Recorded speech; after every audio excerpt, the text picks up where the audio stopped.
name is Ben Shields. I am a lecturer in managerial communication at the MIT Sloan School of Management.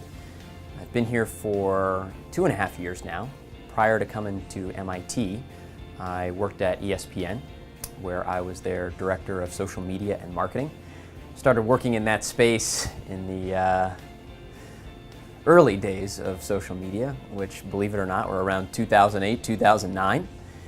And it was a time when the company said, wow, well, we see that Facebook is here and Twitter's here. What are we going to do? So I had a great pleasure of working with a number of very talented people at ESPN across disciplines to try to develop a strategy for the company that would maximize the business value of social media.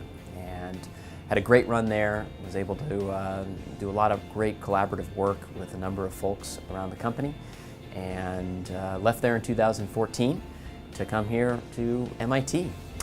While I'm here, I have the pleasure of working with our MBA students at Sloan, where I teach a course on social media management, applying many of my research and practical learnings from my time at ESPN. I also teach our core communication class, in which we try to train our emerging executives to be effective leaders and communicators. And I've also been teaching a workshop on the business of media. So I'm staying very busy from a teaching standpoint. My research most recently has focused on how organizations and leaders can maximize the business value of social media. It's all well and good to say that you got 1 million Facebook fans, but what does that really do for your business? And so I have a new book that's coming out this December on social media management, persuasion, and network culture. But as I've continued to develop my research agenda and focus on some of the more compelling questions of the social and media and consumer industry today, sports remains an outstanding petri dish for us to study some emerging trends. And that's certainly something that I look forward to talking with all the ILP members about in our conference here later in December. Attracting attendance to sports venues has been a key source of revenue for the industry for decades.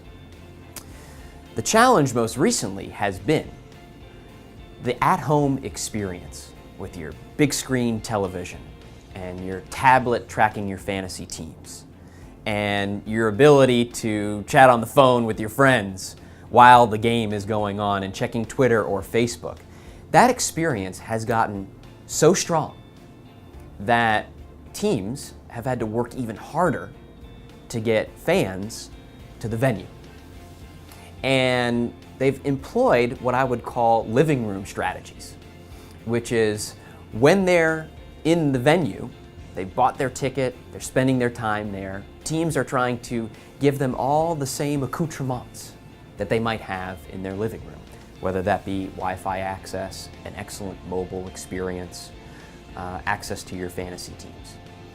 That's all designed to cut away some of the barriers for people to buy a ticket and then have a great experience in the stadium.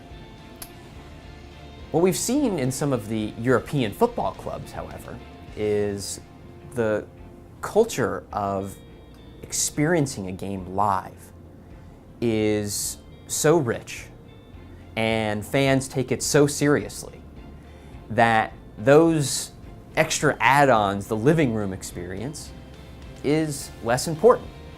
Now, one might argue that that's because of how strong culturally these teams are to fans' identities. One might also argue that it is a reflection of soccer as a game that doesn't have that many breaks. But they are operating from a real position of strength in that fans show up to watch the game.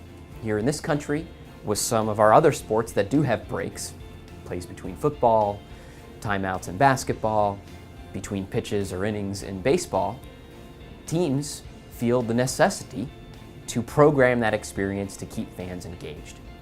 So the summary here is that it's all about getting people to the stadium and keeping them engaged. If teams feel like the game itself and the fans itself and the atmosphere alone is enough to engage fans, all good. But in some contexts, these living room strategies have been critical to keeping people engaged and actually buying the ticket in the first place.